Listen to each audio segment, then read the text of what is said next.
Welcome to The Last American Vagabond. Joining me once again is Patrick Rowdy, one of our favorite returning guests, someone that I find we have very, very interesting conversations. And most of these shows tend to be, predominantly unscripted, but I find that Patrick and I have some of the most interesting conversations completely off the cuff. So, how you doing today, Patrick? I'm doing good, as always. And we have lots to talk about, as always, because there's always something going on. Absolutely. That's the funny thing is I feel like I said the exact same thing last time in the show. It's like we always tend to reconnect once there's just a bevy of things going on that need to be addressed, Yeah, right? we need to clear the backup. Yeah. Well, the one thing that I kind of want, and I almost hesitated even making this the starting point because it seems like it's pretty much everybody's starting point today. Even RT is, everybody's covering this topic as kind of like this breaking point, and it is a very, very important point. And I find it hard to not see. I mean, the thing I always go with is when it's everywhere in the news, that kind of tends to make me feel it may be partly something we shouldn't be looking at, right? But this is something I definitely agree with, and I think it is groundbreaking, and it has implications that go all across the world. And that is what Donald Trump just announced, that Jerusalem will be now the official capital of Israel. And Well, it's yeah. Go ahead, go ahead. Well, I I like to see multiple sides of a story, and you can have one side of the story is the entire mainstream press, and the other side of the story is this little backwater of the internet called the underscore Donald on Reddit. And this is I'm not promoting Trump in any way. I see him as middle management, but they were pointing out that this is has been policy for several presidents, Obama and Bush and all the people before him. They've been saying this for a while. The people who are making the biggest noise, the Nancy Pelosi's of the world, they voted for this. And but the largest thing that I see about this is the fact that it illustrates how presidents are middle management. This is just the agenda continues, and this is part of it. Um, Absolutely agree. But what's interesting is that and I do. It's a great point to make that this is not something very new, right? I mean, the way that they went forward with it is new. Donald Trump is taking a different step, but it's a very, very old issue. But it right now, specifically at this point in time, with what's been going on in the Middle East, predominantly due to the deep state controlled United States actions and imperialism all over the world, it is a very, very inflammatory thing to do. And it could have been something it didn't need to be addressed in this moment. So a lot of people are questioning why, why is this happening? And I think, my opinion, and I think which is backed by a lot of information that we've been covering recently, is it 100% has to do with Israel. Whether you think it was push on them. I think it was as simple as Israel asked it to happen. I mean, right now, what we're seeing with all this hype about Russian collusion and everything we're talking about today, yet we're now coming to see, and I think people like you and I have seen this for a long time, is there is blatant collusion with Israel and Saudi Arabia, and that end up kind of coming to fruition with very negative and illegal actions across the world. So why, but nobody wants to address that, right? Because Israel is off the table. It's very interesting. But I do see this as a very dangerous step, especially with the way everybody's responding. Interestingly enough, I mean, clearly Palestine openly, say this was a terrible thing. Saudi Arabia, interestingly enough, openly criticized it. But then Donald Trump kind of tit for tat came right back and said, hey, you need to end the blockade on Yemen, which is stupid because we've been crying about that for, decrying his actions about that for a very long time. Now it's all of a sudden happening. It just seems very disingenuous. But what do you think? well, I see this. It'll take some time to find out what the full geopolitical reasons for this, but domestically at least, it seems the powers that be want to keep us all at each other's throats.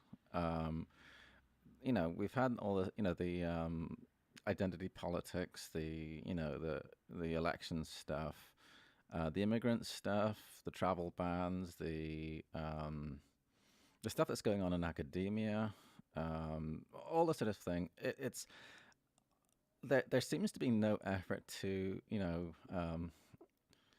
tamp down the flames of people's anger, and this really serves no purpose. You know, Israel's still getting all the support it gets from the U.S. All these backroom deals are continuing on. You know, the CFR still exists. So does the Trilateral Commission. You know, you had Trump meeting with Kissinger not that long ago, um, and all of this shady stuff going on with. It's business as usual. It's business as usual. It's from a slightly further view. I mean, during the election, I hoped at least that there was going to be some drawback from the deep state. Deep state generally being, moved towards, well, basically one world government by the scumbags. And the not so long ago, you had the bombing raids on the opium processing facilities in Afghanistan. There's the all this stuff with about the CIA or the FBI being less than impartial. There seems to be there's something going on in that level. Maybe there are different factions sort of jostling for power, but Yeah, I yeah. I get, does go ahead. does this mean that the agenda capital A has hit a road bump, in as much as Trump is actually being true to his word, saying, "Oh yeah, we actually want to be more nationalist instead of internationalist." Uh, this remains to be seen, but I do agree that seems inflammatory. Even though all the people complaining about it, at least the higher ups, they were all in favor of it before. I mean, Nancy Pelosi of all. I mean, come on, really? You know, Yeah, it's absurd to see them all. It's just it's basically the way the term politics now means that you just go, well, it's politics, right? It's like that means that they're going to contradict themselves. It's absurd. But the idea of the America first, the nationalist idea, I agree. We all want that to be the case. I mean, I think we should. I think we should be caring about ourselves first at this point with what's going on in our country. But it's just I find that impossible to believe with everything else that's happening. You know what I mean? You find that his supporters will latch on to anything they can to justify that kind of idea without acknowledging the rest of the information at play. Even the Israel thing, right? Now that we're talking about, when you can look at the Flynn Kushner scenario, and there's so many different levels to where you can see very clear issues with Israel and the United States. I forget the gentleman's name, but the guy, a billionaire, dual citizenship, U.S. Israeli businessman, openly just I mean, pick one. How many are there? Bro, I know, seriously. But I think it was Hassim, I forget his name, but he openly praised Kushner at this ceremony for basically doing what he did for Israel, which I mean, that is collusion in its purest form. You know what I mean? He did these things on their behalf. And it's just so frustrating. But people, despite all of this information we can see, these followers now will be like, oh, well, like the Jerusalem idea. There's people right now arguing is the behind that. It's like that's this back and forth excuse, right? Anything that's negative, it's like, oh well, the deep state made him do it. Anything that's good, it's like, oh, good for Trump. It's like there's just no way to win with that conversation. But I think that's very clear that America First is not the policy at hand here. There's not some long game 7D chess happening in front of us. He's carrying out policies like every other president has in the past however many years. At least that's my opinion. and it's basically the path to Persia, really. You know, Exactly. I mean, Exactly. you have to bring in Iran here because what little hope I had. I mean, okay, I still have a shred of hope that Trump's sort of against the deep state to a degree, We have to, yeah. but the drums of war for the new evil empire being Iran. It's they really that is definitely policy. They're saying how oh we got to oh what a terrible deal. And actually that I think Obama and Trump could be playing good cop bad cop with this like nuclear deal that they had with Iran. Yeah, Just that's a good point. for for public consumption. So you have You have the left seeing Obama doing this to like soothe tensions because Iran hasn't invaded anyone for 200 years. They are not the bad guy. Um, and so the deal, even though it included pallets of cash and all that kind of stuff, could look good to the left and look reckless to the right. And this is also you have to look. It's also being done in concert with the increasing Islamist attacks throughout Europe as well. So Yeah. it's so many people on the right will feel less sympathetic to Palestinians simply because many of them are Muslim, because there's all this Wahhabist awful stuff happening throughout England. England's turning really bad. So is Europe as a whole has drastically changed. They're putting up, sort of concrete barriers around open markets all over Europe. There are these like the Rotherham scandal, which was just one of very many things happening. It's just it's really bad. Sweden has gotten it's bad. It's not safe to be a woman in Europe anymore, frankly.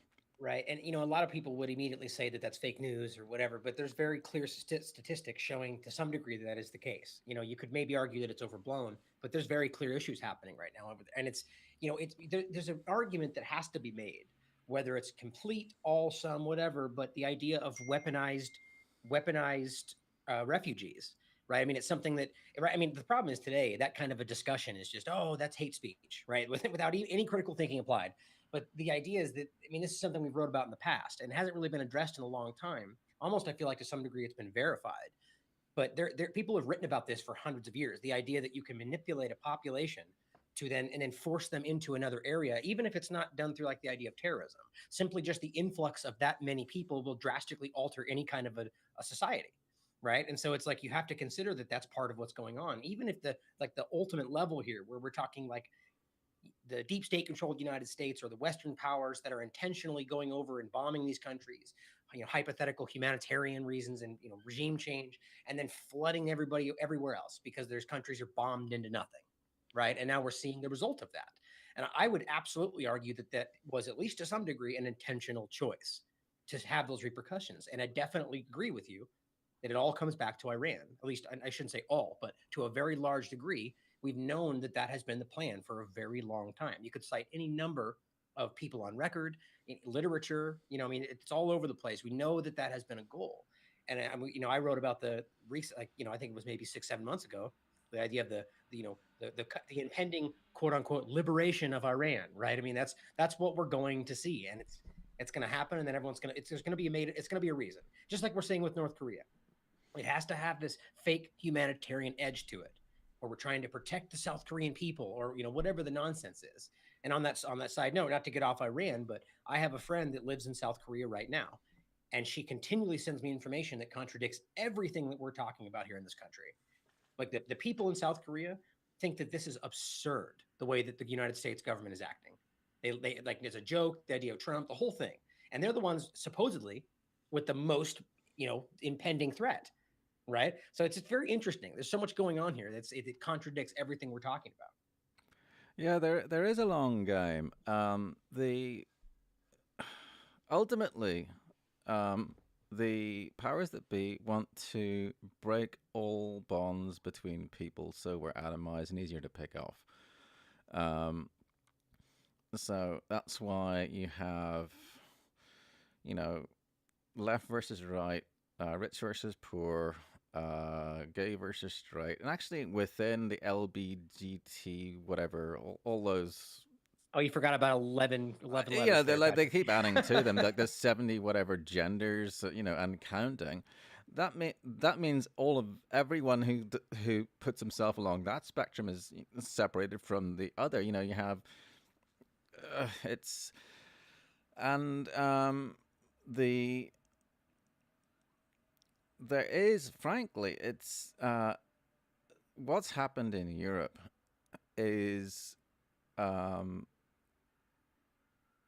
it's massive. I mean, people think, well, oh no, that's just selective reporting of a few things here and there. No, it's actually really really bad. I know this. I got first person evidence of this. It's not safe in Europe anymore, and if you. And it's also illegal to point out. If you're in Europe and you point out that it's not safe in Europe, they lock you up. It's Right. actually Yeah. hate Big speech thought control. to point out that the Rotherham thing. 1,400 children were taken by mostly Pakistani rape gangs, and they sat on that for 10 years, and the same things happened all over. The there's it's so they're doing something to Europe. And frankly, like if you or I wanted to go to Afghanistan or Morocco, even with our Western higher income and resources, that'd be kind of expensive and difficult. So how do these people who are you know, supposedly dirt poor, travel halfway around the world to get to these places? And they all seem to be fighting age males as well. Um, so this that they are.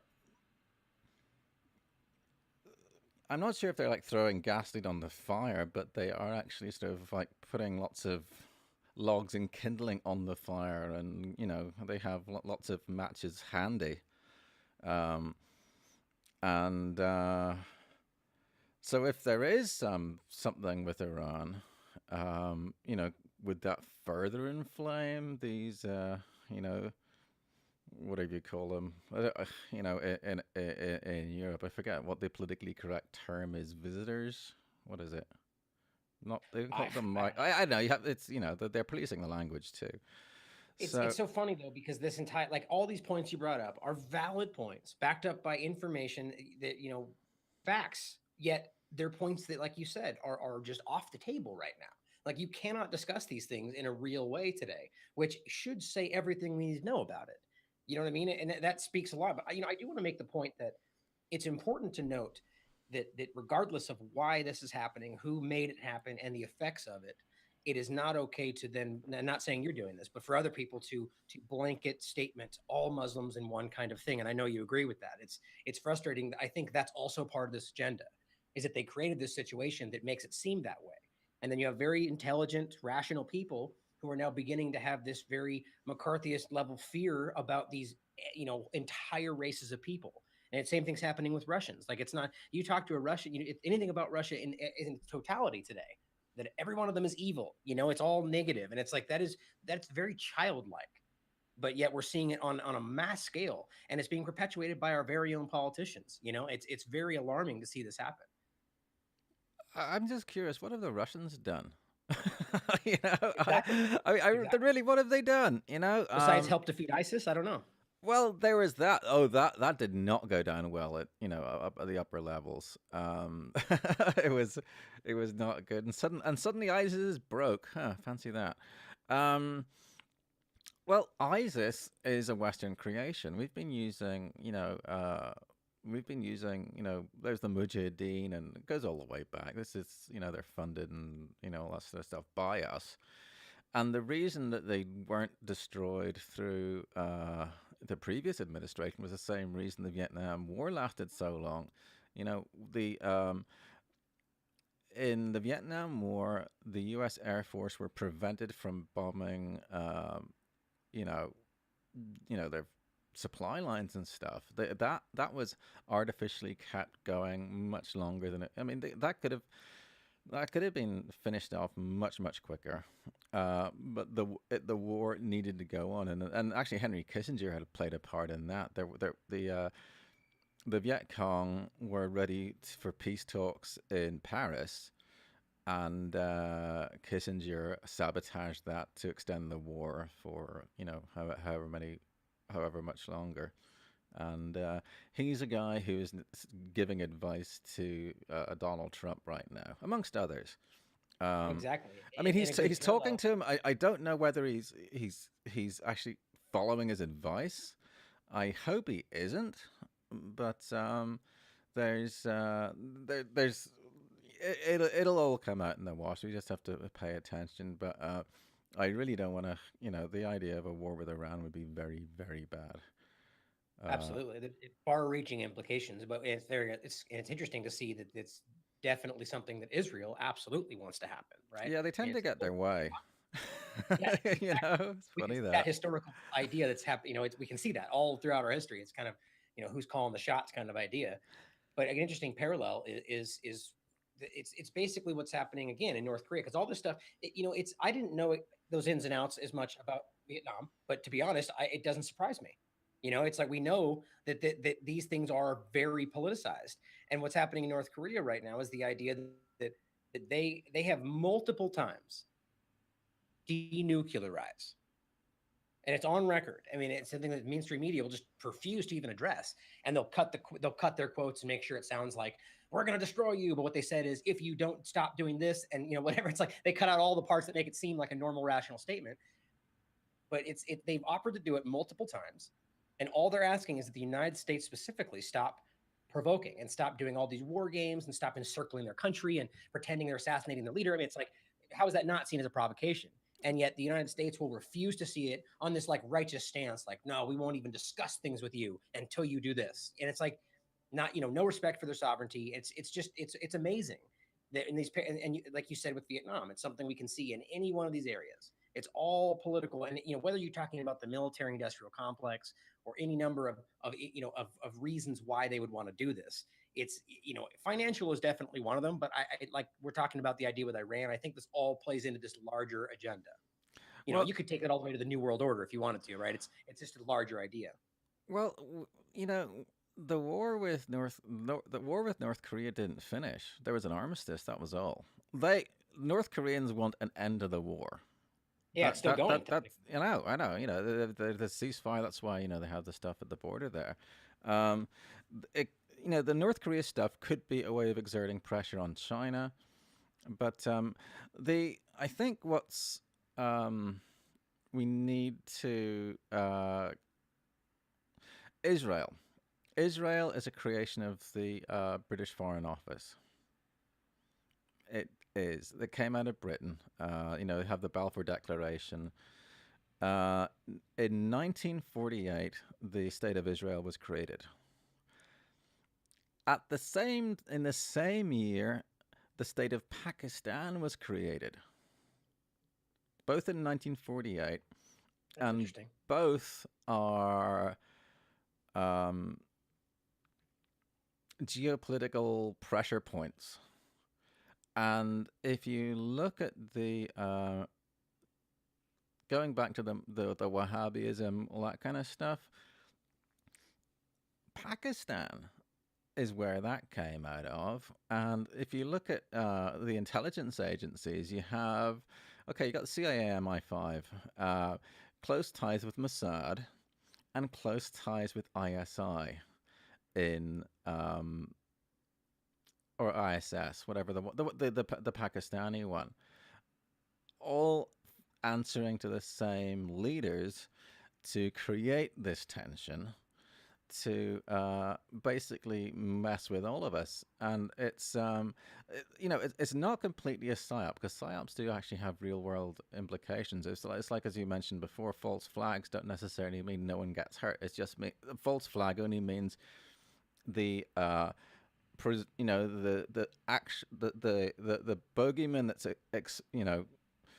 told the boogeyman that's blamed for the thing might not be the final decision maker. It could be someone else. False flag. Yeah, Someone the way else's I like flag. to explain it the best is that like it's the idea like actually picture the flag, right? It's like you go over and you commit an atrocity and leave somebody else's flag, right? So it Exactly. shows that Yeah, to right, dress up in their uniforms or whatever. exactly.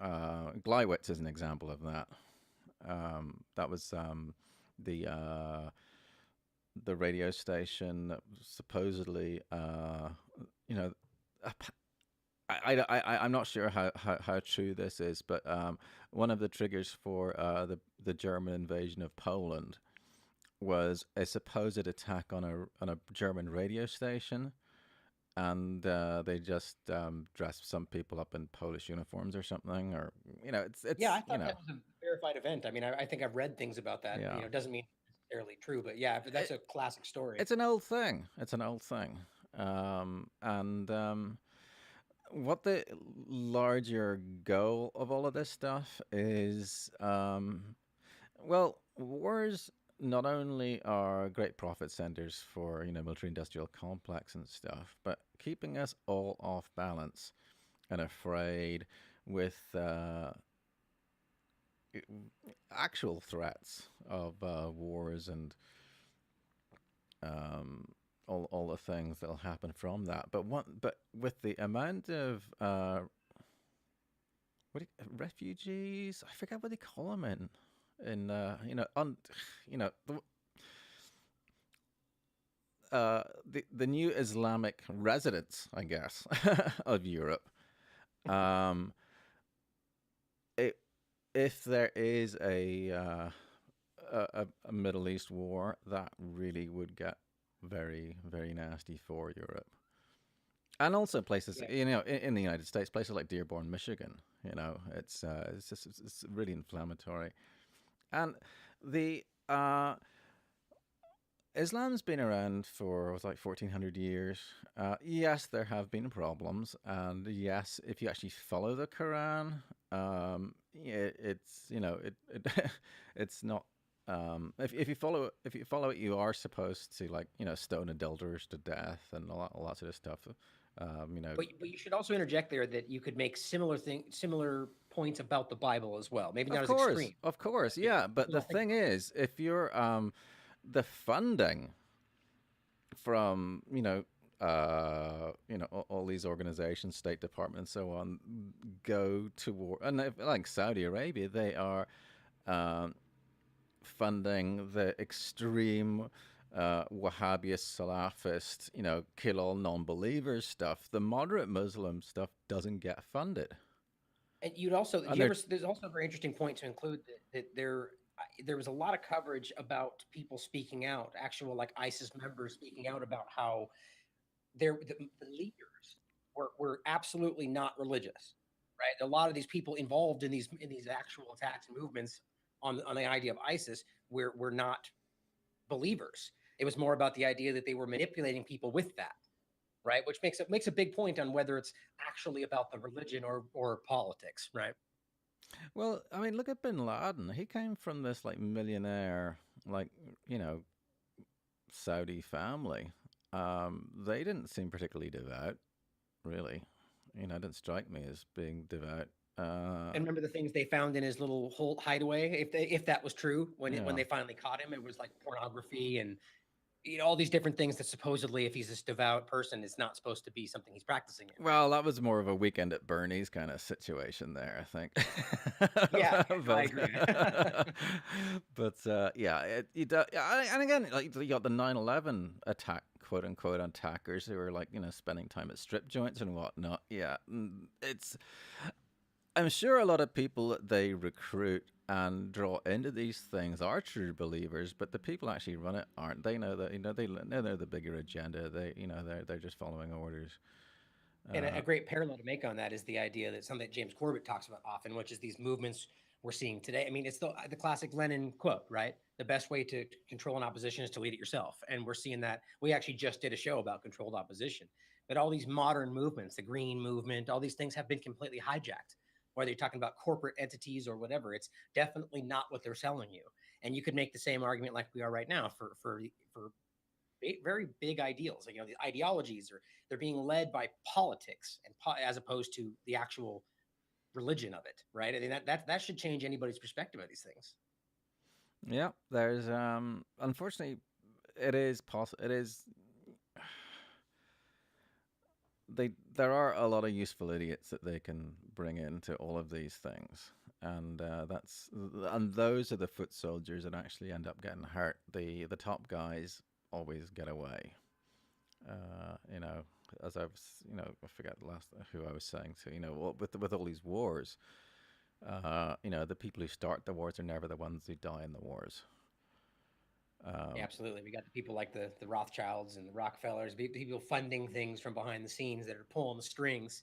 while everybody else dies for their business ventures. Yeah, I mean, It's kind of what actually, we can see all throughout I history. think Henry V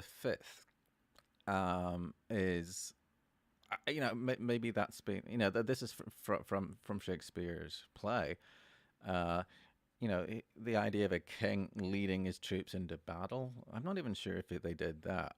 It's these um, that's the general's always deeply way back behind enemy line, or in you know what they're safe. They're safe. So I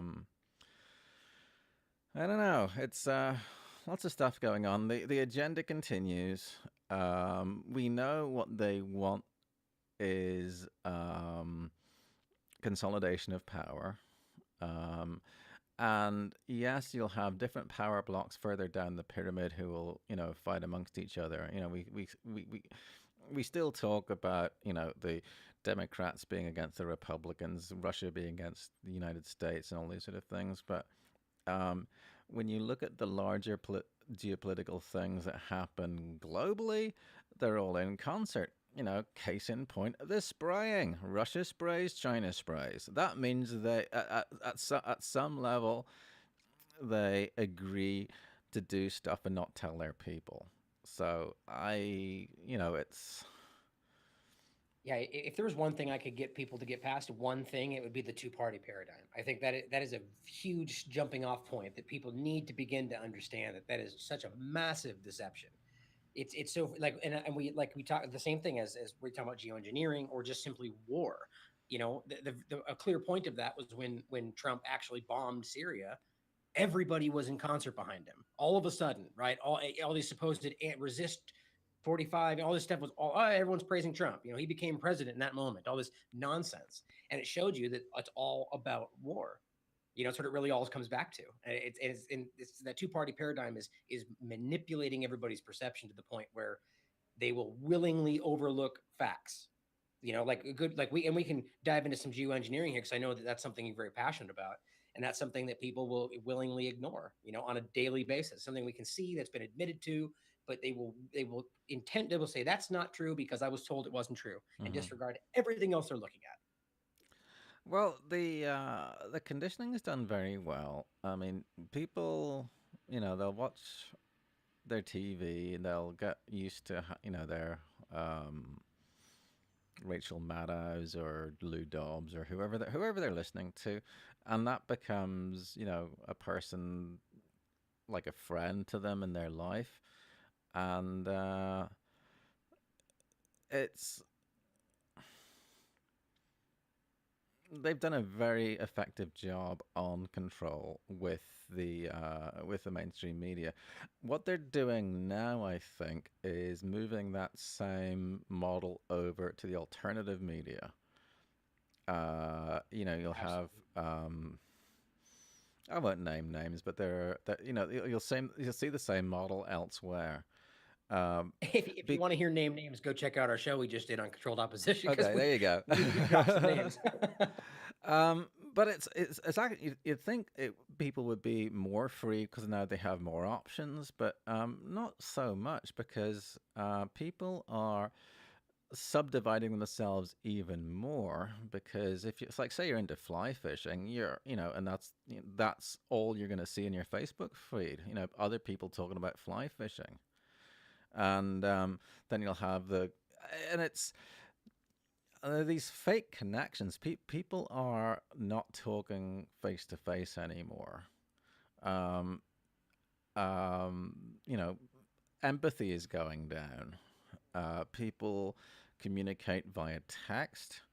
Uh, they're losing they're losing their humanity, frankly, and all of the things that are going on, like going back to the original point, this whole Jerusalem thing.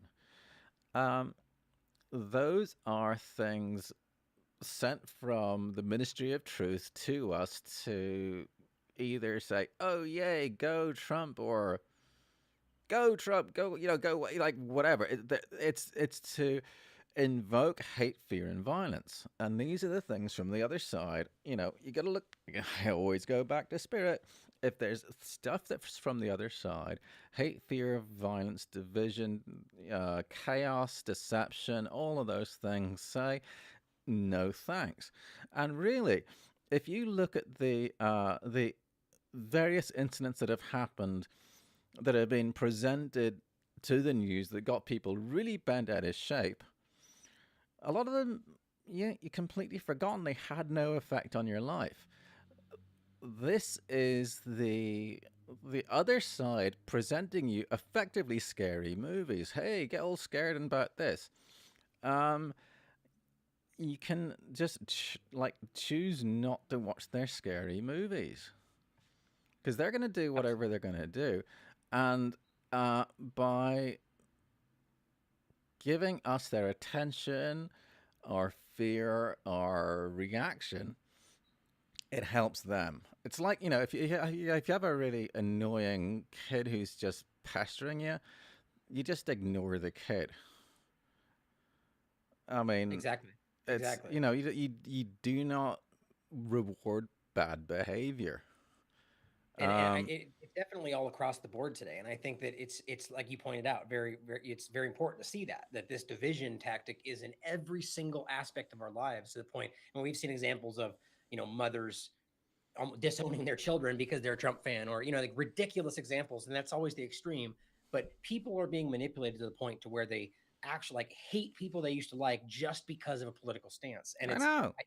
definitely falls always back to the idea of both distraction, so we're not paying attention to these bigger things we were just touching on, as well as censorship. I think that is probably the most current active thing they're trying to accomplish.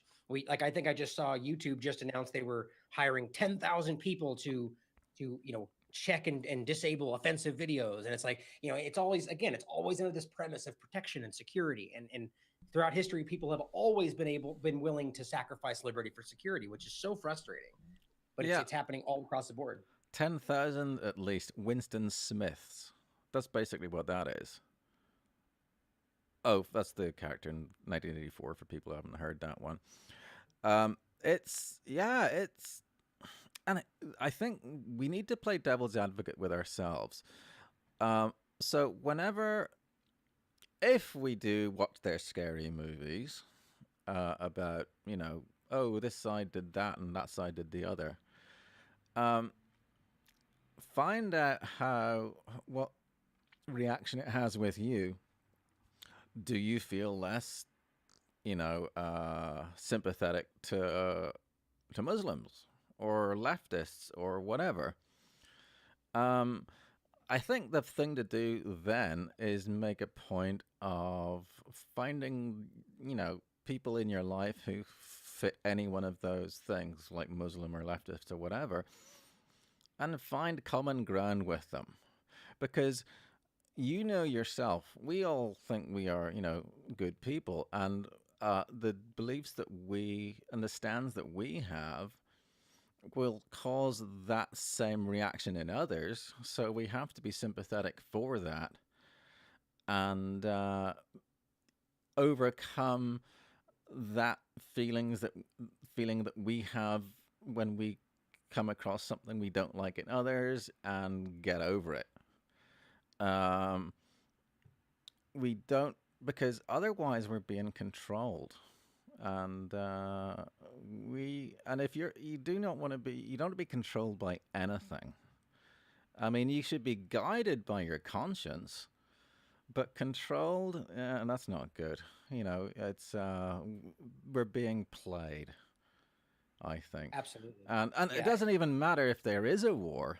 It would suck if there would be, but if the goal is just to get us all antagonistic amongst ourselves, that's not good. I mean, like I was up in I was up in Oregon, and the got a knock on the door, and there's a couple, there's a Muslim couple who live there. She's from, oh, I don't know, somewhere like Morocco or something, and he's a convert. He was from, like Iowa or whatever. and it was Ramadan, and she'd made the most awesome little pastries and things, and she was just going around giving people. She cooked them from scratch herself. It's like, wow, yay, nice, that's so cool. And like, they got a bunch of chickens, and when they had extra eggs, they'd bring those over. Those are human beings. We're all human beings. And if you're gonna dwell on something that our group is identified with, in their case, some pretty crappy parts of the Quran, and that's all you see. If you think, oh, that person's gonna like try and blow me up or hates me or whatever, simply because all of the stuff that has been pumped through um, the through media and whatever, and yeah, there are some real things. It is not safe in Europe. Like, and I wouldn't this advice I wouldn't give to for people, Parisians, to go into some of the sketchier parts of, like, a woman just going into some of the arrondissement in Paris, which are like really frankly no go areas right now. That's a little trickier. But challenge your own assumptions and get rid of as much hate, fear, and violence as you can. Otherwise, you're letting the other side win, and they are dicks. So don't do that. You go against the idea, not the person. Yeah, a good Um, example of that was just recently, frustratingly enough, there was a 6-year-old child with Down syndrome was in his classroom, and yeah. the teacher called the police and reported him as a terrorist because she claimed that he said bomb and Allah, right? And then it comes out throughout the story that the kid is so severely has such severe Down syndrome that he apparently has the intelligence of about a 1 year old and can't even speak. So whether, I mean, the point is whether or not he's, grunting, making noises or something, and whether or not he even did say that. I mean, would saying bomb and God bring in the same kind of attraction? It's frustrating to see these kind of things happen. And what's worse is that CPS was called in, right? So, and the police chief, to his praising him for this, in my opinion, is that he openly said, yes, this is ridiculous. I agree, this is ridiculous, but I have certain protocols to follow, and we have to Mhm. understand that, right? But then CPS, on the other hand, which I don't even know why they were called in, right? I didn't know they had a terrorism unit in the CPS. It's like he wasn't neglecting, right? I mean, it's weird. And yet they come in and they turn this family's life upside down. And it's just, so these are very alarming things we're seeing, very McCarthyist type of levels. And Mhm. what you said has to be taken to heart. We have to begin to see that we're on the same side. We have a common enemy, and that is the people trying to manipulate us at the top. And so we have to. I mean, I love. That's why I always love when your message in this, Patrick, is it's always an idea of unity, of hope, of love, and we have to take that in, because right now we can see the exact opposite being pushed on us in every possible way. And it's been done by design. I mean, the social justice warrior thing comes from this academia. I forget, postmodernism. That stuff has been drilled into people. So we've had this for decades. I mean, I got when I was in college in the '80s, I saw some signs of it there. The people who went through this are now teachers, and they're teaching others, and that's a lot of programming, and people they What a just horrifying concept that is when you think how easy it is to manipulate an entire generation through the schooling industry. Like industry is what it really is. That's it's scary. You well can effectively change the entire idea. The future of this country can change in one generation if they intensely manipulate one generation of school kids. well That's the scary. the other side are you know it's a small determined minority, and we have been trained to think that we can solve things in 40 minutes as in a TV show, or 90 minutes in the movies. It doesn't work that way. What does work is like what they are doing, the other side are doing is, evil over time. And you individually cannot overcome all of their stuff, but you do a little bit. And can be is, just helping someone across the road, just doing, listen to your gut, do the right thing. It sounds really simplistic and, oh, oh, you got to do more. No, just do the right thing. And together we can slowly undo the damage that has been done. And in fact, you don't so much focus on the problem, you focus on what you would like. You would like, oh, let's have a block party. Let's all get together and just celebrate for the sake of celebrating. Um, um, and then you can, you'll over drinks or whatever. I don't drink, but just through social interaction, you can hopefully get through the conditioning people have had so they can start to see you as a human being and not a cis white male, whatever the hell they've been trained into doing. We can unprogram, because even though these people have been programmed, they're still human. And yes, their communications skills have been stunted by whatever they've been conditioned with, but we can break through. It's we are all one. Just as you can, I have a connection with my cat. She's not even the same species. I can might take some time, you know, connect with someone who I see as I won't be judgmental. Oh, you've got an abhorrent view. There's no way I can ever agree with you. You don't have to agree with everything they say. Just connect with them as a human. And it's funny that you say that, because it's all, I always find it so absurd that today people are having so much trouble doing just that. Yet doesn't isn't that the kind of the underlying premise of what this country was all about when it first started? And yet we don't even remember our own history. You know what I mean? Like, we're supposed to be accepting and open and, freedom of religion. It's just like, it's like all those things are, it's like they're still supposedly there. We still pretend like they exist, yet we're openly doing the exact opposite. It's absurd. well, um, I don't go to Burning Man anymore. But when I did, you'd be out wherever, and then this like huge, dust storm comes in, or it rains, and when it rains there, it's really bad. You really didn't care uh, who it was who said, "Oh, hey, you know, you'd you'd work together to help each other." And I mean, you'd have no idea who this person was because they'd be covered in dust anyway. And we you see each other as another person who's trying to get away from the rain or the dust or whatever.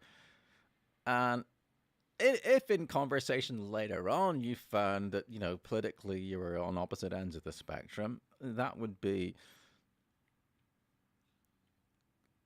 interesting, really, because this is some person I like whose ideas I hate. Huh, that's interesting. But I mean, that wouldn't even come up because you know it's if these scabs weren't being torn off all the time, we wouldn't even be thinking about stuff like Jerusalem or immigration or social justice or any of those things.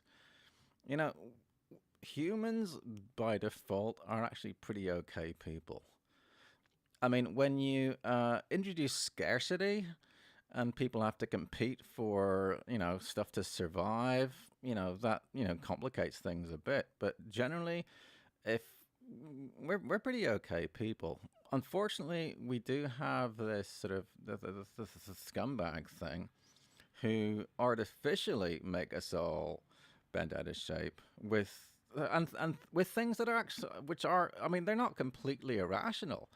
Like as I said, the situation in Europe with no-go areas and whatnot. It's Rotherham happened. It is there are real things happening, but you have to remember that all of these um, adjustments, and I'd see that I call, like, if you look at in finance, when you have booms and busts, all that is happening with a boom and a bust is that the money supply is adjusted from the very top. So you can just, like, it's like turning a valve, and just to get people all bent out of shape, you can reduce the money supply. Then suddenly, banks start calling in loans, and farmers go bust and all that kind of stuff.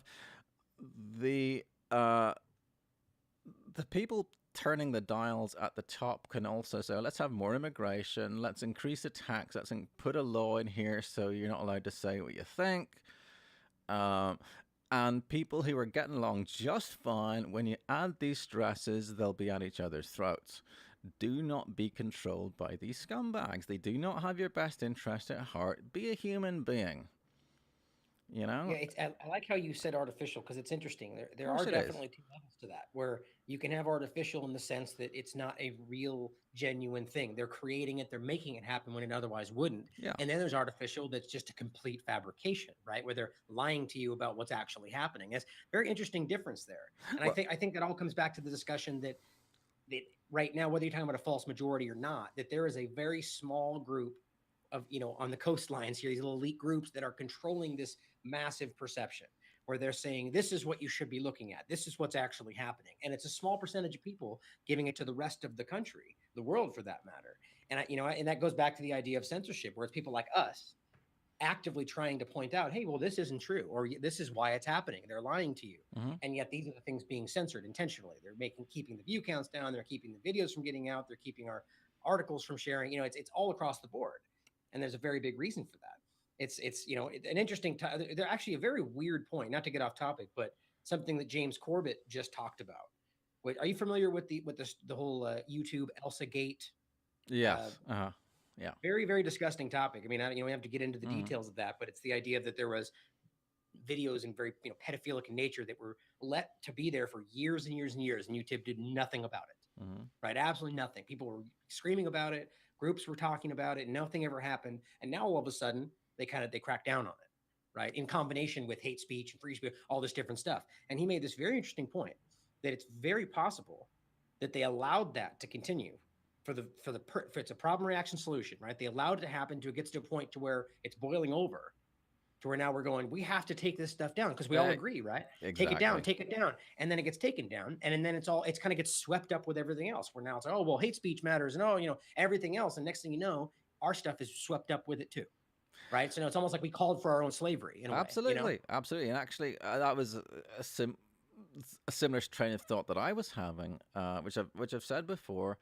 We need to be proactive, not reactive, because if we respond predictably to these inputs from above, we are being played. Nobody likes being played, really. I mean, maybe some people do, but as a whole, if I know I can get you to, like, hop up and down on one leg and bark like a dog at command, that's pretty.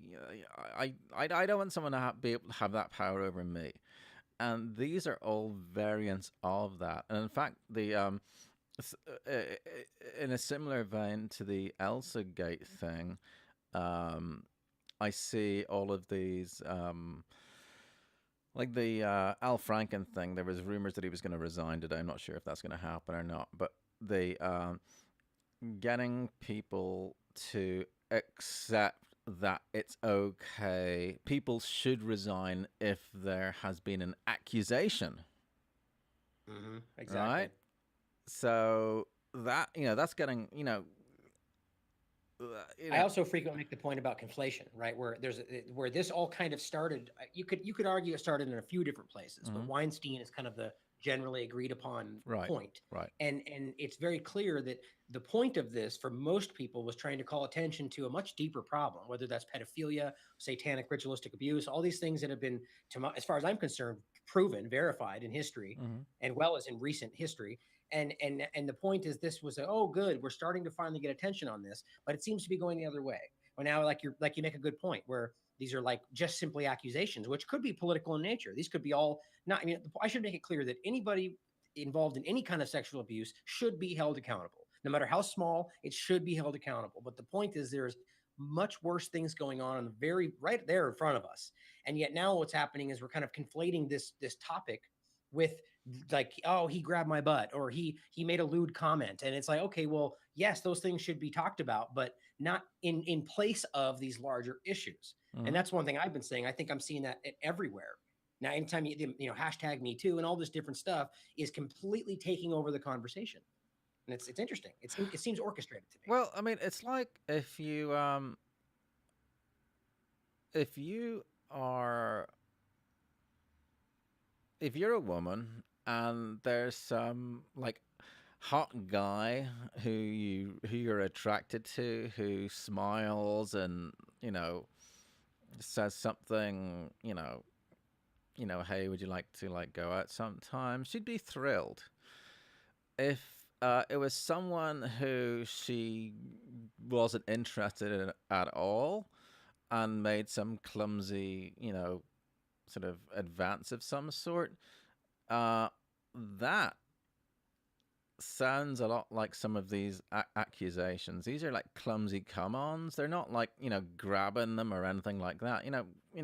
Guys don't know what to do now, and Yeah, that's a great they're actually. trying to criminalize like male human behavior. Yeah, I mean, if you're a that's guy, argument how are you for saying, supposed to know sorry. if there's someone you're interested in, and you want to let them know that you are interested? That by itself is, that'll get you fired. Yeah, it's a great point, and it definitely aligns with what we were saying a second ago. With the same, these are topics. Even pointing that out is just off the table today. I guarantee having this on the show, we're going to get people who comment about Well, how I'm a we're cis white male. any number of things. Send hate mail to patrick@stopsprayingus.com. Oh yeah, right. No, but I mean, we have to be able to discuss these things and analyze it because I completely agree with you. I saw a very interesting comic the other day, and again, it probably got all kinds of negative comments on it, but it made the exact same point where it showed this really slick looking guy in a suit leans in the cubicle and says, "Hey, you're looking good, June." And then another guy comes in later with glasses and he's heavy set and he goes, "Hey, looking good, June." And she's like calling human resources. Exactly. You know what I mean? And the Yeah. first one, she was like, "Oh, thank you," blushing. And it's like Hmm. there's really no difference there besides her perception of the person. Exactly. And if it's not, but that makes no difference if the person on the other side had the same genuine intention of just simply saying, "Hey, you look nice today." It's like it's frustrating, and I think that it's being. I think okay. I honestly think that part of it is a kind of an overreaction because people are so fed up with the fact that this has not been addressed, whether you're talking about pedophilia or sexual abuse, for a very long time intentionally. Hmm. So I think some of it is almost expected because people are so fed up. But like anything else you and I talk about, Patrick, it will be abused by people who can, politicians or whatever. And I think people jumped on this and are now directing it how they want to benefit their own careers or to like again. I pointed this out at another show, but Bill O'Reilly is an example I talk about. I don't like Bill O'Reilly. I don't support him, but he's making the point that his entire thing about him was a hit job because people are trying to take down Fox News. And Hmm. and why would we think that's not possible? That somebody could make up in all the fervor of all these accusations, someone comes out and says, "Hey, let's take down Fox News and start calling out their anchors." How easy would that be to make happen? I also find it rather suspicious how quickly Matt Lauer and Charlie Rose fell on their swords. Yeah, exactly. Like, why? There's something more to this. Because they could, I mean, if they wanted to keep that under wraps, they can easily keep that under wraps because, it's not going to get out on the media because they are the media. You know. Um, Yeah, you could make that argument that everything we're seeing to one degree or another is for a reason. I mean, they wouldn't, if they truly didn't want us to see something, we know that those people pulling the strings at the very top could make sure that none of it reaches us well, then, outside of our independent outlets, which that's easy for them to dismiss if they really wanted to. yeah, they're not talking about the spraying, for example. They keep that pretty well under wraps. It's, I see. Um, they want to divide everyone. They have the oppression Olympics, of course. You have to have, the more suppose, they just uh postmodernism is, about all these you have this patriarchy, and it, how valued you are in in that sort of level of things is like how many disadvantages do you have? Are you disabled? Are you, you know, different? Do you identify your gender differently, and so on and so on and so on? All divide and conquer that one. Um, but they are. It's illegal to misgender someone in Canada now. Bill C-16. You know, if you don't use someone's preferred pronoun, it's a crime. I And mean, that just blows my mind to think about that topic in general. But I always find it interesting where if you or I were to go out there, especially knowing what we do, and of course they're going to come right out and start yelling at us like whatever, calling us a male, white, whatever. yeah, It's the point is right then. Aren't you doing the same thing? of How are you to course. how do you know what I identify as? But You know what I mean? postmodernism allows that. Postmodernism, you know, they say that if you feel emotionally hurt by something, that is violence, and violence um, can be, you know, responded with violence. You know, you can actually, you know, look at the Milo Yiannopoulos protests. You know, people breaking windows and beating people up and getting hit by bike locks and all that kind of stuff. That they actually believe that is justified. You know, they'll proudly say on Twitter, "Oh, I'm going to go out and punch Nazis." You know, I honestly don't think the people at the top believe that. I really don't. I oh, they think that, like we don't, said, but they don't. I mean, Berkeley is a good example because Berkeley is freaking spook central. They recruit a lot of operatives from there. So all the people that got the press, I bet you like most of them were on the payroll of one of the three-letter agencies. absolutely. But But like a woman, for instance, involved. I think that there is a level of this where uh, in any one of these points, there are going to be people get caught up because they're not using critical thinking or they're not very smart. They're going to get wrapped up in these kind of things. But I honestly think a lot of it is, let's just take women for example, in a mind of a feminist, let's say, that has been oppressed in their mind for which they have to some degree for a very long time, and but I think those numbers are manipulated today. And what we're seeing, it's not very much true. mhm. But I think what we're seeing is that these people are going, okay, well, I have been oppressed my whole life, so I can see that this is kind of nonsense, that we're attacking free speech while claiming we need to protect free speech. I mean, it's just ridiculous. But I think they know that. I think that they're okay with it because they're saying, well, screw it. We've been manipulated for so long. Let's put it back on them. Mhm. And so it's like, I think that even most of the movement is, they understand that what they're doing is contradictory within itself, but they're okay with it because they feel like they're winning. I think that's what it all comes down to today, right? Who's winning what battle? Well, historically, everyone's been screwed with. I mean, with the race thing. Oh, African Americans, they were brought here in chains. Well, so were my people. The first slaves were freaking Irish. We had Irish guys trying to cut sugarcane in the Caribbean. We didn't do too well. Um, and people, yes, different people have had different problems throughout. Yeah, and there was like women didn't have the vote. It was illegal to be gay, and so on and so on and so on. We get that, and it's okay to point any of those things out. But if you point out that men can be disadvantaged, whites can be disadvantaged. If you say, or straight people could be disadvantaged, if you say that, oh, you're literally Hitler. Look, Absolutely. I mean, Yeah, we're seeing that the in every man regard. thing. There's I think it's on. It might be on Amazon Prime, but there's a documentary that really opened my eyes called "The Red Pill," and that's about the men's rights movement. And they were pointing out how disadvantaged men are. Like in family court, men get screwed over. I mean, like there was an example of one guy whose wife cheated on him and got pregnant with some other guy, and when he found out, he said, "I'm not paying child support for that kid," and they locked him up. It's Wow. like, what?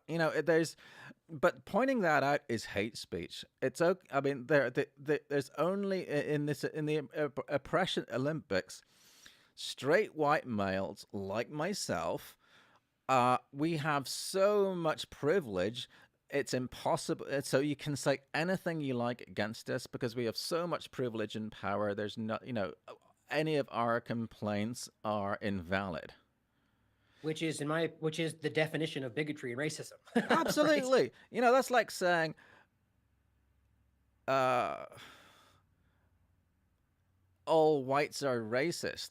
That by itself is a racist statement, Exactly. you know. And the like there um in college admissions, whites and Asians, the Asians kind of get left out of these discussions. Uh, are disadvantaged. You have to score much higher. I think there was a lawsuit underway for that exact issue, as Yeah, far as yeah. Asians specifically being, kind of circumvented Hmm. in that whole process, where they're clearly scoring higher and getting left out because they're taking a minority instead. It's pretty blatant Well, today. the easy solution for that is to be, I think it was, you just identify as, I think I'll identify as a 67-year-old so I can start collecting Social Security. How about that? Like Laura Southern went up But to to except white males Canada, can't do and, that, and right? You're and not allowed to. I think can you do that now? Can you identify as a different age? Oh, But absolutely. I'm seeing it everything. People are identifying as animals, or yeah, there's this, identifying as different you genders, know, as different races. yeah, the standing joke on the Donald is like, I identify as an attack helicopter, that kind of stuff. It's absolutely ridiculous. And there was one thing I found really funny. Is I think this might have been in Canada. There was a form sent out to like okay, what is your preferred pronoun? On this, smart Alec put down Your Royal Highness every time he's called. So Your Royal Highness, could that kind of stuff? It's absurd. But Well, on Facebook now, you actually enter in your own gender now. Like, there's not even, they got to the point where there were so many choices. They just said, "Here, give us what you want." oh, do they have a tack helicopter?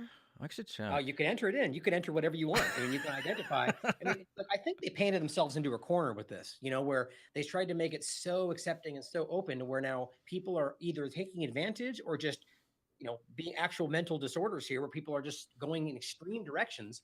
And like, I think when the first time we saw somebody identify as another race, the fact that you can be okay with that and think that somebody can actually be another race because they think they are, I mean, that is the definition of some kind of a mental disorder to me. Well, I mean, the trans thing, that is dysphoria. I mean, and that the people who identify as a different gender have a 40% chance of killing themselves. Yeah, yeah. Ben Shapiro does 40%? a lot of good coverage about that. You ever Uh, watch he and it, what he people don't like him specifically for that, and he makes a point to only address the facts, right? I mean, regardless of where you think he stands on politics, he will address the facts at hand, and people will literally burn things down to stop him from speaking. mhm, yeah, It's just like Milo. It's the same kind of scenario. But yeah. if you haven't watched him, I recommend it. And I actually disagree with a lot of what he So is says this on the Ben political Shapiro or sphere. Jordan Peterson? I'm sorry. Sorry, so which person is this? Oh, Ben Shapiro. Ben Shapiro. Actually, a person I'd really recommend people listen to is Jordan Peterson. He's the Canadian professor who got all kinds of flack when Bill 16 C-16 was being that was the one where you have to address people by their preferred pronoun, and he's saying that's compelled speech. I mean, however you identify yourself as, that's fine. I don't care. But if you make me have to do something, that's compelled speech, which is It's a backward. different I mean, thing. they're literally moving this movement forward under the premise that they're fighting for equality and free speech while criticizing and restricting people's free speech. It's just, I don't, I mean, that's why I think that it's impossible that these people don't see that ridiculous contradiction. Well, I know that they do. I think it's painted that way just to get people really bent out of shape because it is absolutely absurd on the face of it, Yep, and divide and conquer. Always. and of course, I consider myself a leftist, when I was younger because I didn't want people, I don't like people who are disadvantaged getting screwed over, and so people generally go into these things with good intention. I mean, apart from the real sort of real operatives, the ones that who get the press, they are sort of throwing gasoline on the fire. But generally, when you meet someone who is a hardcore Hillary supporter, or whatever, they generally mean well. And but the messaging they're getting, feeding into, into their worldview, they can slip in things that aren't so good, like dismissing a race of people or an entire gender because, oh no, you guys are privileged, so we can do anything we want. And um and they're still pushing, oh yeah, like there's like, oh, there's too many, there's, you stop having white babies, and they're people of color, extremists, do I think, are plants, are saying the best thing you do, if best thing for pregnant white women to do is abort, you'll be making the planet a better place. Yeah, um there's a lot of those coming out, like it's a very and it's extreme, it's extreme statements. extremely inflammatory, and it seems to be designed to be inflammatory. And you may think like they're coming from some no-name Twitter account. Who knows who that no-name Twitter account really is? Is this a message that is being deliberately planted there? And by the way, as for, oh, there's too many people or too many white people, in 17 states, which is a third of the country, there are more white people dying than being born. Let that sink in. Wow, Yeah. that's crazy. And of course, on top of that, people aren't getting married, and that's the other reason. Actually, that another reason people should watch that movie, The Red Pill documentary. It really doesn't. Marriage is not a good. The way it's set up now, it's not a good thing for men to get married. I mean, I think we it's need to, always good. we all need. I think everyone needs to have more children. This if you can, but it's not looking good.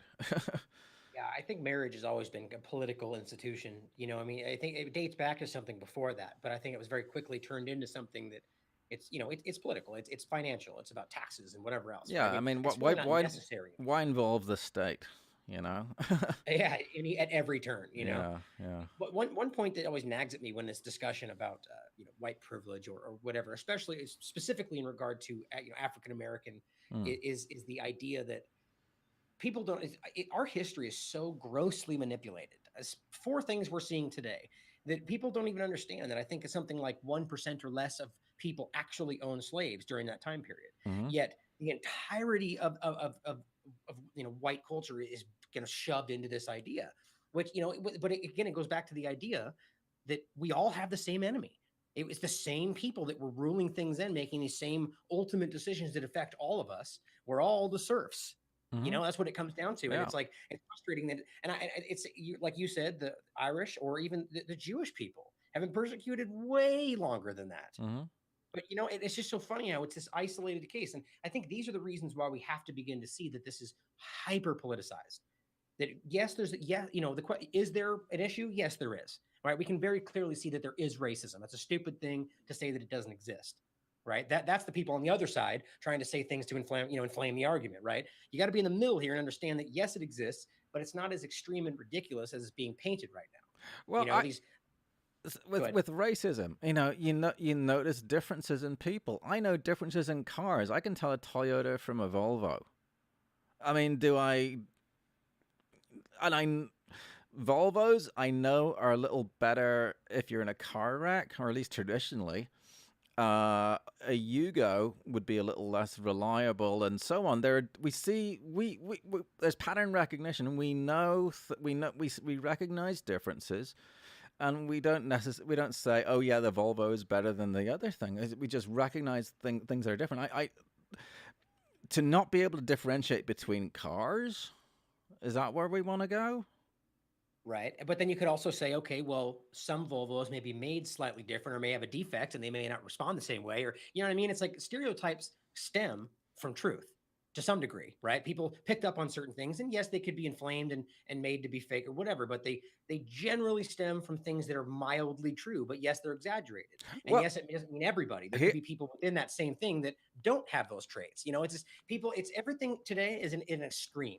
It's either this or it's that. It's black or white, right? And that the world does not exist like that, Well, right? here, There is a gray area. We all have to join in there. here's a really super racist thing. Like if I go into China, if I go to I can get the number one bus up to Stockton Street, Chinatown in San Francisco. Here, if I see an old Chinese lady, before I speak to her, I have a pretty good idea that her grasp of the language won't be the same as mine. Does that make me a racist? Yes, apparently it does. Yeah, I mean, in the terms as which they're painting it today, yes, but it's absolutely not. I mean, it's again, it's. I think racism has to stem from a point of negativity. Where if you're going up saying, "Oh, this stupid person's not going to understand me," then maybe you could see that in that view, but it's clearly not, right? It's based on some kind of a general understanding of your own experiences with people in your past. It's being inflamed in all these weird directions where, like, for instance, there's multiple points that really bug me, especially as my history of being a chef, is that there are people. Rick Gervais is I don't know. God, I'm forgetting his name all of a sudden. All my chef friends are going to kill me for that, but that he's a very famous Mexican. He focuses on Mexican cuisine Mm-hmm. and Spanish cuisine, and he was getting attacked left and right for culture appropriation or Huh. you know and then for instance there was a time where somebody was dressing up in like a kimono for Halloween, Yeah. and everybody attacked him saying, "Oh, and then everybody on Facebook who actually it was Japanese descendants were like, "You guys are being ridiculous. I think it's a nice thing. I think that they're it's just people. We are making this scenario happen here in this country that is in this bubble." Right. And people think it is absurd. A lot of the rest of the world outside of Europe and places that are part of this Western agenda, they look at us like we're absurd because frankly, it is pretty absurd. Well, I think that Facebook, Google, Apple, every single technology company should shut up shop because they are culturally appropriating the digit zero from the Arabs. Shall everyone stop using math because one particular group figured that out? How about the wheel? Let's get rid of the wheels because I think that probably came from Africa. That'd be That's racist. You got take the wheels off your car. You're racist. How about I fire? actually thought you were going a different direction there. I thought you were going to address the fact that these phones are built in China Well, for pennies on the dollar, which is any number of things you could make those arguments. And it's Gunpowder comes from China. Let's get only the Chinese can use gunpowder. Yeah, how about that's that? how ridiculous it really is. But the other point I was going to say was there was a woman. This is the one that I was actually getting to is that the woman there was a woman who opened a burrito shop that was wildly popular in San Diego. I think and there's like a dime a dozen burrito shops out there, and because she made a point to they wrote an article about her, positive light. It was some kind of food magazine about how she went to this real place in Mexico and learned from these ladies, which at one point in history would have been a good thing. Good for her for going out there and making it authentic, right? But no, they said that she went there and stole their information and is using it, to make a profit. And it baffles me. It baffles me how you can see it in that light. And I think unless you really want to, right? I think that's what it is. Well, I think all of these things are designed deliberately to be divisive. Absolutely. Because I mean, if you only get exposed to postmodernism, social justice warrior stuff, that will make sense. And if all your friends are saying it, even if you have some doubts yourself, you will not voice it yourself.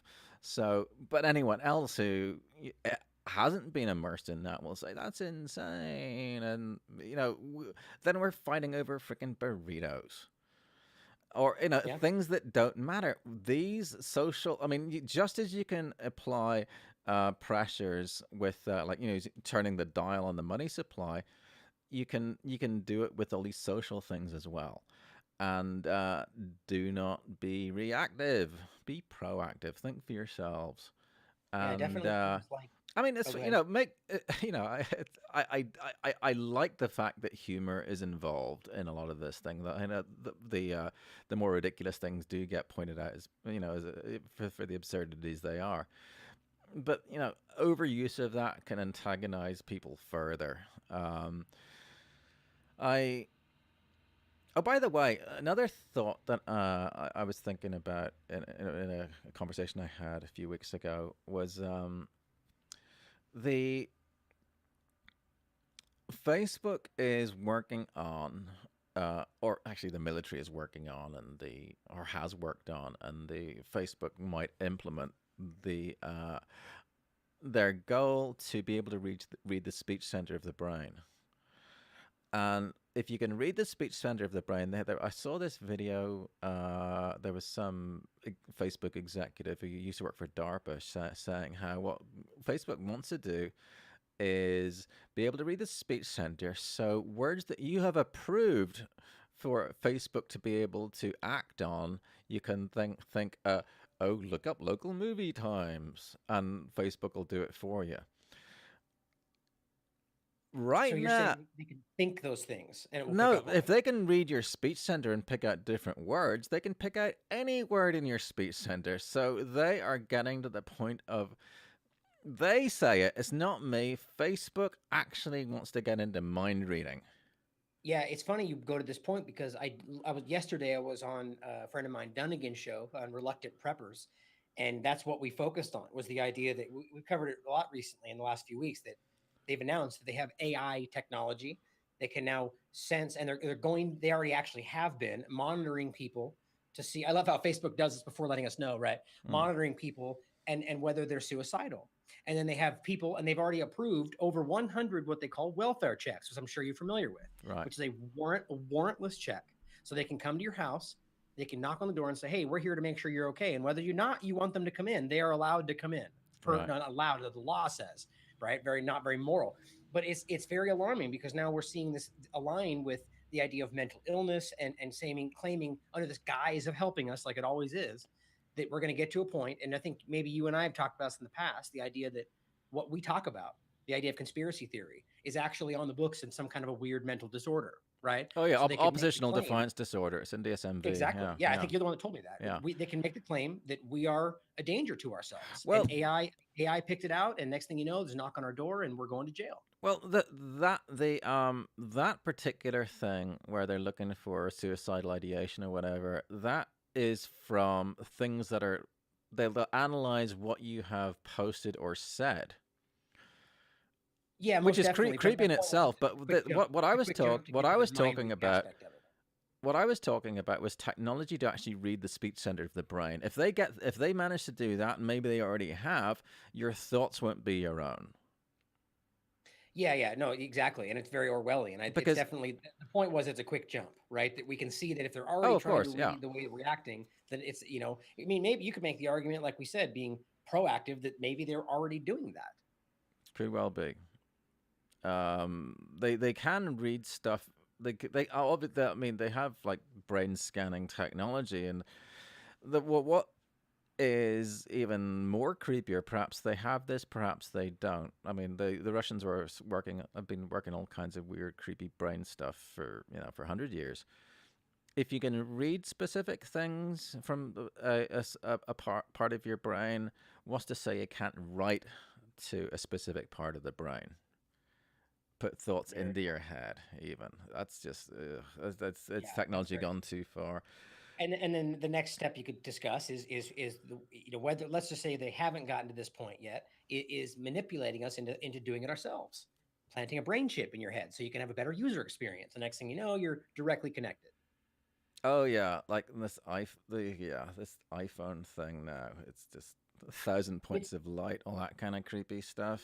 Ugh, Well, yeah, no. I mean, it's normalizing transhumanism in a way. I mean, Elon Musk just said in a very interesting way that we are all cyborgs already. We are all cyborgs because we basically have an extension of ourselves on an iPhone and our social media platforms. And so, by definition of what that is, we are cyborgs already, right? And it's just we're seeing this advance to the point to where we're going to be connecting ourselves and putting things in, chips in our arms, and it's already happening. And so it's a very logical step to see the extreme happen, and we know that it will be pushed by corporations and things that want that to happen. Here's That's it's alarming. that many people say, "Oh no, that's crazy." But ask yourself this: have you ever, like, oh, I gotta go to the toilet, right? And you go towards the toilet and go, oh crap, hang on, where's my phone? You'll go grab your phone and then you'll go. Yeah, that is so interesting.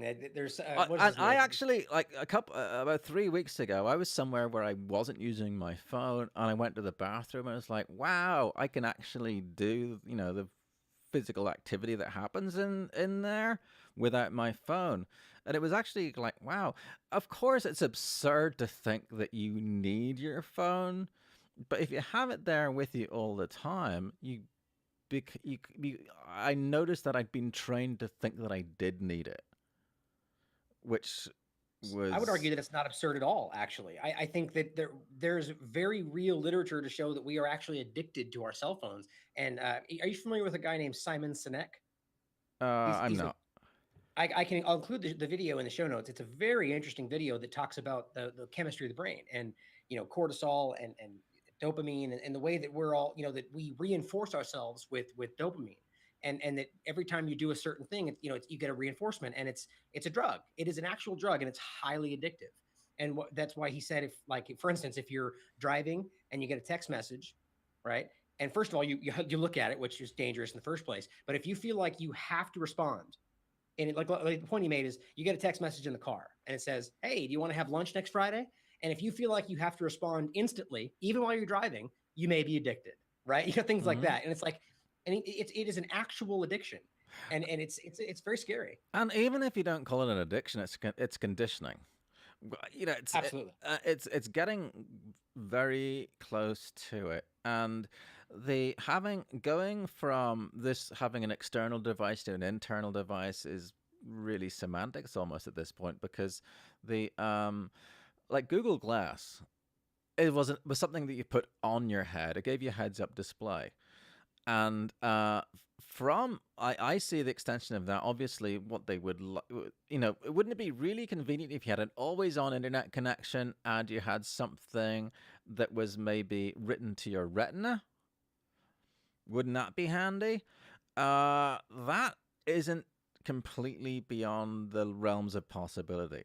If they can read from the speech center, I think they can write to the speech center. If they can read from the visual cortex, they at some point might be able to write to the visual cortex. The heads up display of now, they could. I mean, we have cochlear implants, which it's a hearing thing, which you have little wires going into your, so you can hear things, electrical stuff. So the iPhone that came out, the iPhone X to me means no, so I'm not gonna get the iPhone X. No thanks. One of the selling points, which didn't make a big deal about, was augmented reality, which was like with that Pokemon Go thing. You hold up your phone, you see little Pokemons running around. That if you're driving around, it would be kind of handy to actually be able to see like a line in the roads that's showing you the way what lane you need to be in, or you got the exit coming up, or hey, slow down, there's a car wreck further ahead, and all that sort of stuff would seem kind of convenient. And if you have the extension of a heads up display would be writing to your visual cortex, where you have, if you ask for it, you'll see the line showing you where to go, little Pokemons running around or whatever, directly giving people that you don't entirely trust access to your visual cortex. Oh, hell no. I mean, Because that, I it's mean, not hard to see the positives, though. You know what I mean? Like oh, the it's positives, yeah, turning but then, cinematic into but yes, that sounds cool, right? I mean, I even feel that way to some degree. I'm like, man, that's neat, that but is we neat. know But all too well the negative intentions of the people behind these things. if you extend the amount of augmented reality there is, I mean, the final end result is your Keanu Reeves like waking up in a freaking battery in the Matrix, with like wires coming out of your head. That movie is that's not somewhere where you want to go. You should not have anything in your body which is controlled by someone you do not entirely trust, that you do not have in your control. In fact, you shouldn't let yourself be dependent on anything, uh, or as little as possible, from people who you cannot rely on. We need to retain our independence. I mean, we if you believe Darwin, we evolved from like single cell organisms, and like how many generations of fish and reptiles and mammals and whatever all the way come to you know 2017. They all got by just fine without Facebook. Right. You know, That's funny. Well, so yeah.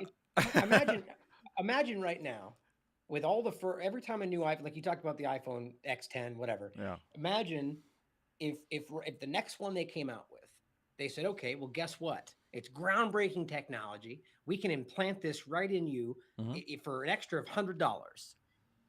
I mean, the people that do these things are so quick to jump on these bandwagons. I think we would see an unprecedented amount of people who would immediately do it, Well, and that's scary. they're halfway there. They're halfway there. The Apple Watch that constantly measures your heart rate. So they And can gives it back to feed Apple. they can feed that. Oh no! We will. Oh, we're not going to share that. Oh, that'll say absolutely it'll within the. Oh, you're not. We're not going to. Really? Except with the So CIA and the NSA and the like, oh, government. we'll never listen to your phone calls. That kind of stuff. So it's a step, and I think they'll figure some way out, but they do want to get people to take the chip. I mean, they know now people are going to say, "Oh, absolutely not." They'll every few years they'll have, it's like, "Oh yeah, some company is they're giving everyone the chip so they can get through doors or whatever, that kind of stuff." They know we're not ready for that yet, and it's like if you chip a cat, like put these little things in, they're really freaking hard to get out. Because they move around and whatever. And these are the chips, these little RFID things about the size of a grain of rice. Well, now they have there's this stuff called smart water, which it's used as a security thing. If someone's breaking into an ATM, they'll spray this stuff on someone, and the water itself is tagged with a specific address. So and if you can get uh, a tag small enough that will just, if it's sprayed on you, it will go within your just cross, get absorbed in your skin. You're kind of screwed. That's not God, good. that is horrifying. I mean, the idea of nanotechnology in and of itself is very scary, but the idea that, I mean, you know what makes me even more scared? The fact that this is possible is scary, but the fact that we don't know what that's going to do to us. You know what I mean? Like, a spraying you with all these things and it's going to go into your body. I mean, Yeah. we don't know the long-term repercussions of almost everything in this cutting edge science level we're at now. You And know what I that mean? It's happening so fast that and that's and we're that's not able to see it. a commercial product. This isn't some like like, oh, like white paper. Oh, we might be thinking of doing this sometime down the line. Now that already exists, Right. and Some kind of DARPA project is yeah, far beyond what we could possibly imagine right now. yeah. So I'm against that, but I think the overall thing is don't be reactive. If there's think impassively, um, and if you feel yourself being nudged in a certain direction, question that. Why is everyone going over here? What's the point? Are you being controlled? And it's okay to use these frankly creepy technologies as long as you can do without. And don't don't be like, oh, I can quit heroin anytime. Try it. Start taking breaks. Not only like, first of all, at night, if you don't need to use your phone, turn your phone off, put it in airplane mode, turn off your Wi-Fi, and get some sleep. You'll be fine. And then you can graduate to going to the store and leaving your phone at home. Then try it for a weekend. And then maybe get some friends together. All go down to the beach, have a fire, do a barbecue, have play and have fun and stuff, and everyone leave their phone at home. We need to wean ourselves off this stuff because dependency is not good. I mean, the scumbags, they always talk about interdependency. Interdependency is not the same as independence. We want to be independent. We need to be able to feed ourselves, clothe ourselves, um, do all that sort of stuff, and not be dependent on people who can. You're giving other people who you don't know, or whether you trust them now or not doesn't matter, because whoever controls this technology now, even if they're all saints, they may be replaced by people who aren't saints. Um, do not give up your humanity, your power to do the basic things in life, like buy a chicken, you know, cook some food, get water, move around, because what they want to do is have, it'll be universal basic incomes, like driverless cars, and this nightmarish freaking dystopian bad 70s movie future. And yeah, no thanks, no thanks. So but we can use the tools that they provide against them. So like right now I'm using AT&T's like LTE network on an iPhone and some like a recorder and stuff. um we can use this stuff for good. It's all about intent. Do you want to just listen to your gut, do the right thing, and use whatever you have at hand?